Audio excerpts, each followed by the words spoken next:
چند نفر از داخل بنای دادستانی دلیر امامعلی را همراه با وکیل دفاعش بیرون برده به داخل ماشین 36 انداختند. معلوم نیست که او را به کجا بردند، ولی ژورنالیست‌ها همه میدانند که این کار با سفارش امامعلی رحمان صورت گرفته است. یا گمان کردی از اونه که یکی را بردی زدی، دیگر را پشت پنجره محکم کردی، سوم را تهدید کردی که میپرانمش، چهارم را در یک تنجگوشه بردی پراندی، دیگران از فعالیت روزنامه‌نگارانشان رو میتابند. دلیر امامعلی میدونید برای چی جزا گرفت؟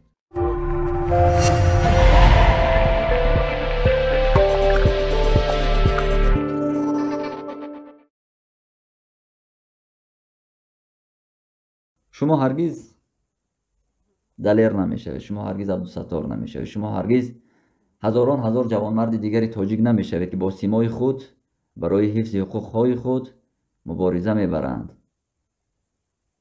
شما همون لیسک هستید، شما همون معمور هستید که به خاطر 1000 و 2000 معاشی میگرفته اتون ایمان، وجدان و همه چیزی که برای یک انسان میتواند عزیز باشد فروخته اید.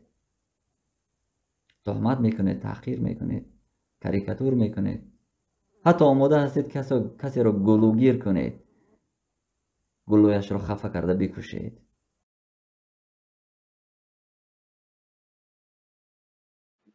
دلیر امامعلی میدونید برای چی جزا گرفت؟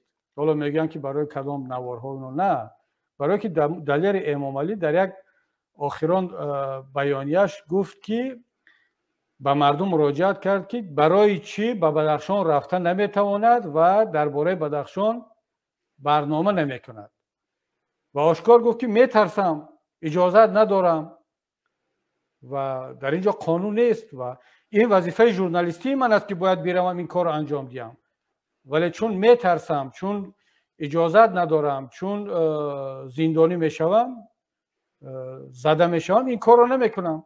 من فکر میکنم که مثلا همین اقرار و اعتراف جوانمردانه او باعث شد که او را لطکوب کنند و بترسانند. البته در اینجا دیگر باز فایدار هم دیدن که هم قضیه عزت امان بود اینا. در مجموع این بنده خدا مورد ظلم و شکنجه قرار گرفت. وقتی که دلیر امامعلی به زبان خودش میگوید که مرا دعوت کردن زدند و او میگوید میداند که کی زده است، دعوت کرده معلوم، کسی که برده است معلوم، کسی که زده است معلوم. طبق قانون امروزه جمهوری تاجیکستان پیشتر در کودکس جنایی نبود این چیز، ولی الان در کودکس جنایی وارد کردن که پروکراتور ژنرالی بدون عریضه شکایتی جبر دیده، تنها در اساس خبری که در رسانه‌ها در شبکه‌ها نشر می‌شود باید که پرونده جنایتی باز کند.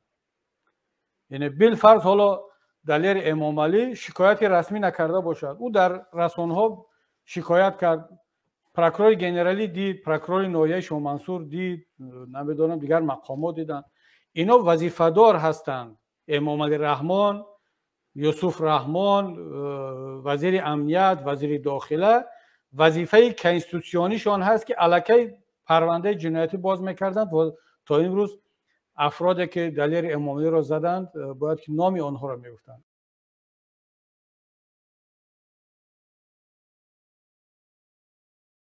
همین گونه که هموطنان ما همه دست دادن از این جنایتی که نسبت دلیر امامعلی صادر شد، محکوم کردن، او را حمایت کردن. امیدوارم که قدم به قدم انا همین گونه با صدای وجدان یک جایه از دیگر جنایت‌های حکومت هم دیگر جنایت‌ها را محکوم خواهند کرد و از مظلومین حمایت خواهند کرد.